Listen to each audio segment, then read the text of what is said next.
2차 세계대전 직후와는 달리 야 이제 희망은 아시아에 있지 유럽에 있는 게 아니야.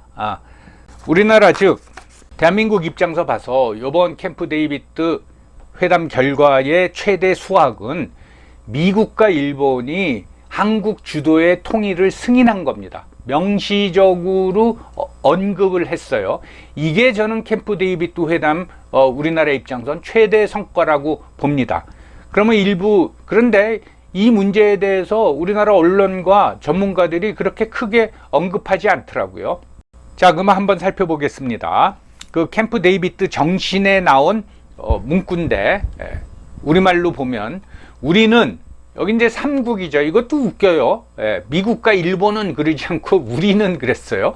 우리는 대한민국의 담대한 구상의 목표에 대한 지지를 표명하며 자유롭고 평화로운 통일 한반도를 지지한다. 이거 굉장히 중요한 의미를 갖는 겁니다. 이것이 The Spirit of Camp David Joint Statement of Japan, the Republic of Korea and the United States, 즉 캠프 데이비드 정신의 그 영문으로 어떻게 돼 있나 하면은 We express support for the goal of the ROK's audacious initiative and support a unified Korean peninsula that is free and at peace 라고 돼 있습니다. 저는 이거 굉장히 중요한 문구라고 봅니다. 자, 통일을 지지하는데 여태까지 미국과 일본이 공식적으로 뭐 통일을 지지한다 그런 표현을 쓴 적이 없습니다. 하는데 그 통일은 뭐냐? 자유롭고 평화로운 통일. 그러면 자유롭고 평화로운 통일은 누가 주도를 하겠습니까? 북한이 하겠습니까? 남한이 하겠습니까? 남한이 하는 거죠. 그리고 그 앞에는 대한민국의 담대한 구상의 목표에 대한 지지 말했는데 The goal of the ROK's audacious initiative, 대한민국의 담대한 구상이 뭔진 모르겠어요. 구체적으로 지금 이걸 뭐 캠프 데이비드 정상회담에서 윤석열 대통령이 미국 바이든하고 일본 기시다한테 직접 설명했는지 안 했는지 모르지만은 결국은 한국이 뭔가 담대한 구상을 가지고 있다라는 거예요. 지금 이 시점에서 담대한 구상이란 게 뭐겠습니까? 통일에 대한 구상이겠죠.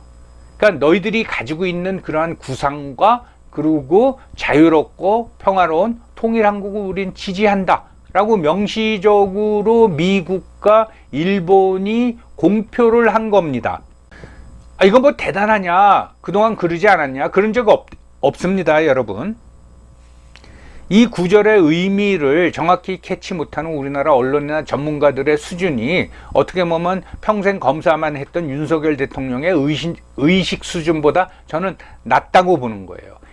다시 말씀드리지만 이게 우리나라한테는 요번 캠프 데이비드 정상회담의 최대 성과라고 할 수가 있습니다. 좀 더 부연해서 말씀드리겠습니다. 미국과 일본이 대한민국 주도의 통일을 명시적으로 이제 지지한 거다, 선언한 거다. 그 말은 이제 한반도 통일의 방해물 또는 허들이 굉장히 낮아진 거예요. 그게 무슨 말이냐? 자, 그동안 한반도 주변 4강들의 통일에 대한 이제 입장을 살펴보면은 미국은 남한 주도의 통일을 지지한다고 표현한 적이 없습니다. 거꾸로 미국의 한반도 정책은 스테이터스 쿠어, 즉 현상 유지였다는 거죠. 그러면 주한 미군이 남한에 주둔하고 있다. 그러면 우리 입장에서는 당연히 북한의 남침을 막기 위한 거지만은 또 반대로 남한의 국력이 세져 가지고 북으로 올라가는 것을 막으려는 의도도 있는 거죠. 그게 이제 현상 유지, 즉 분단이라는 현상을 유지하는 게 미국의 이제 한반도 정책이었습니다. 좀 더 살펴보죠. 닉슨 독트린이 발표되고 박정희 대통령이 최초로 지시한 것 중에 하나가 미사일을 개발해라 해서 미사일을 개발했습니다. 개발하니까 미국이 끼어들죠. 그게 1978년입니다. 그게 뭔가 하면 소위 미사일 지침입니다. 그때 뭐라고 지침을 내렸나 하면은 너희 미사일 개발하는 건 좋은데 사거리가 180km를 넘어가면 안 돼 해가지고 제한을 해버렸습니다. 미사일 개발했는데 그 사거리가 180km예요. 이게 무슨 의미냐? 서울에서 평양까지 직선거리가 195km입니다. 그러니까 서울서 미사일 발사해야 평양에 가지도 못해요. 그러니까 어떤 전략적, 군사적 가치가 없는 미사일을 가지고 있었던 겁니다. 그러다가 이제 점점점 늘려주고 제일 오랫동안 지속됐던 게 300km였어요. 그리고 탄두 중량은 500km. 이걸로 꽉 묶어놨단 말이죠. 그러면 300km다. 그러면 신의주 가지도 못합니다. 그런데 이게 얼마 전에 2021년 문재인 정권 때입니다. 이거를 미국이 확 풀어줘요. 그때 미국의 정책이 변하고 있구나 라는 거를 이제 캐치했어야 되는 거죠. 21년에 풀어줘 가지고 지금은 4,000km, 5,000km 사거리에 몇 톤짜리 탄두를 싣는 미사일을 우리가 개발해 가지고 있습니다. 그게 무슨 의미입니까? 거의 중국 전역을 타격할 수 있는 미사일을 우리가 가지고 있다라는 거죠. 그러니까 미국의 정책이 변한 거죠, 그동안. 그 다음에 이제 일본의 입장을 보면 다 아시겠지만은 주변 4강 중에서 통일을 가장 반대할 나라가 일본입니다. 일본은 뭐 어떤 식으로 통일이 되건 한반도 통일된 한국을 원하지 않지요. 사실 어떻게 보면은 일본의 방해가 통일에 가장 큰 걸림돌이 될 수가 있었습니다. 근데 요번에 결국은 기시다가 뭐 속았는지 의미를 잘 몰랐는지 대한민국 주도의 통일을 명시적으로 지지하고 그것을 선언하게 이제 된 거죠. 물론 이제 그런 그 통일을 원하지 않고 일본이 북한이 이제 장거리 미사일을 개발해 가지고 뻥뻥 쏴대니까 생각이 좀 변했죠. 야, 북한이 우리한테 위협이 되는구나 해서 태도가 변했지만은 아무튼 현상 유지를 원했던 미국과 통일을 속으로 반대하고 방해만 했던 일본이 요번에 한반도 통일, 남한 주도의 한반도 통일을 지지했다라는 거는 엄청난 소득이라고 할 수가 있습니다. 그 다음에 중국은 뭐 대한민국 주도 통일을 이제 반대하죠. 당연히. 러시아도 대한민국 주도 통일을 반대한다고 봐야 됩니다. 그런데 정작 남한 주도의 통일 분위기, 북한에 이제 급변 사태가 일어났을 때를 얘기하는 거죠. 됐을 적에 러시아 입장에서 봐서는 지금처럼 남북으로 갈라진 걸 양다리 외교를 하느니 통일된 한국과 교류를 하는 게 훨씬 더 국익에 좋습니다. 그래서 저는 그런 분위기가 익어졌을 적에 러시아가 절대로 대한민국 주도의 통일을 반대한다라고 표명하지 않을 것 같습니다. 뭐 중국이야 뭐 우리가 아무리 노력을 해도 우리 주도의 통일을 원하진 않을 거고요. 그러니까 허들이 4개가 있었다 그러면 3개가 지금 이제 없어진 거예요. 그럼 굉장한 성과를 거둔 거죠. 그래서 저는 이 문구를 누가 넣었을까? 그게 굉장히 궁금했습니다.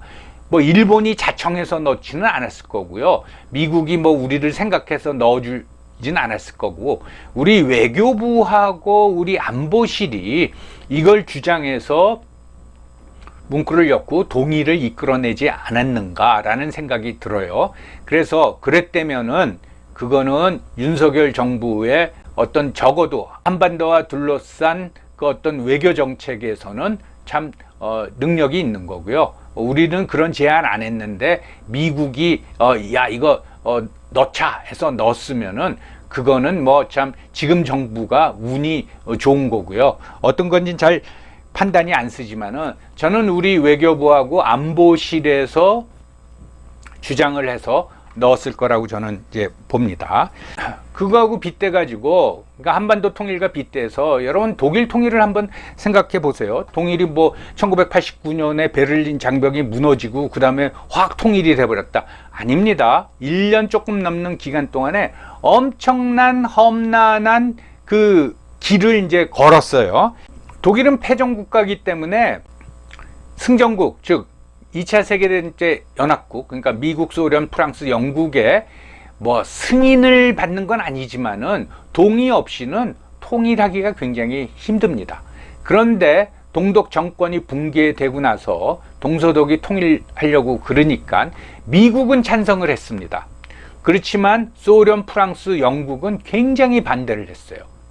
진짜 프랑스, 영국은 극렬하게 반대를 했습니다. 뭐 이때 서독 수상이 이제 헬무트 콜 수상인데 이 세 나라를 엄청나게 설득했어요. 그리고 돈도 굉장히 많이 들었습니다. 특히 소련한테 돈 많이 썼고, 나중에 이제 EU가 되면서 독일이 이제 부담도 많이 했죠. 그 당시는 EU가 출범하기 전입니다. 소위 말해서 EC, 즉 유로피안 커뮤니티 시절인데, 이 세 나라를 설득해 가지고 결국 1년 좀 넘는 기간 만에 통일이 이제 된 거죠. 우리도 통일 과정이 독일 이상으로 험난할 수가 있었는데 그 허들이, 방해물이 지금 많이 제거됐다. 그게 큰 성과다. 그걸 다시 한번 말씀을 드리는 겁니다. 여러분들, 세계는 변하고 있습니다. 지난 20년, 길게 보면 30년 동안 미국과 중국의 밀월 관계 속에서 정말 가장 많이 혜택을 본 나라가 우리나라입니다. 진짜 꿀 빨았죠, 정말로. 그런데 그런 질서가 이제 바뀌고 있는 거예요. 그러면 우리는 그렇게 꿀 빨던 좋은 시절에 대한 어떤 미련을 더 이상 버리고 거기서 벗어나서 새로운 질서 형성에 적극 협력해서 새로운 번영을 위한 길을 모색할 수밖에 없습니다. 그런데 아직도 국내에는 그 시절을 잊지 못하고 왜 중국과 척을 져가지고 우리나라 수출이 감소하고 뭐 이러느냐라는 말을 하는 사람들이 있는데, 이제 그런 시대는 지나갔습니다. 예. 우리가 중국과 친해진다고 뭐 대중 수출이 늘어날 리도 없는 시대가 왔다, 이 말씀입니다. 예. 다시 말씀드립니다. 이건 어마어마한 변화를 예고하는 거고요. 우리 입장에서는 통일의 방해물, 즉 허들이 4분의 3은 제거됐다. 이건 참 다행이다. 큰 성과다. 그걸 다시 한번 강조드립니다. 여러분, 오늘도 경청해 주셔서 감사합니다.